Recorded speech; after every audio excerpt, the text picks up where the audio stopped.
ভাইরে তুই বিয়ে করছ 12 বছর, আমিও বিয়ে করছি 12 বছর, কিন্তু তোর ঘরে তো স্বামী স্ত্রীর মধ্যে কোনো ঝগড়া নাই, মারামারি নাই, আওয়াজ নাই, কিন্তু আমার ঘরে তো ডেলি একবার ঝগড়া হয়, হান্ডি পাতিল দিয়ে ঢিলাঢিলি হয়।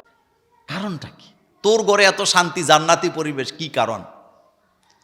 তো যেই ঘরে আওয়াজ হয় না, বেচারা বলতেছে ভাইরে তুই তো দূরের থেকে দেখছ আমার ঘরে জান্নাত বিরাজ করে, তবে শুন, যেদিন আমি বিয়ে করছিলাম বাসুর ঘরের মধ্যে স্ত্রীর সাথে একটা কন্ট্যাক্ট করছিলাম। কন্ট্যাক্টটা ছিল এরকম যে আমি যদি রেগে যাই তুমি চুপ থাকবা, তুমি যদি রেগে যাও আমি চুপ থাকবো, আমি কোনো কথা বলবো না।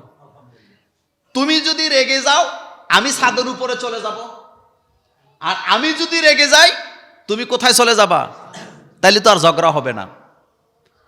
কিন্তু সমস্যাটা হইল এই চুক্তি করার পর দিন থেকে আজকে পর্যন্ত 12 বছর আমি ছাদের উপরে আছি, ঘরে আর যাইতে পারিনি।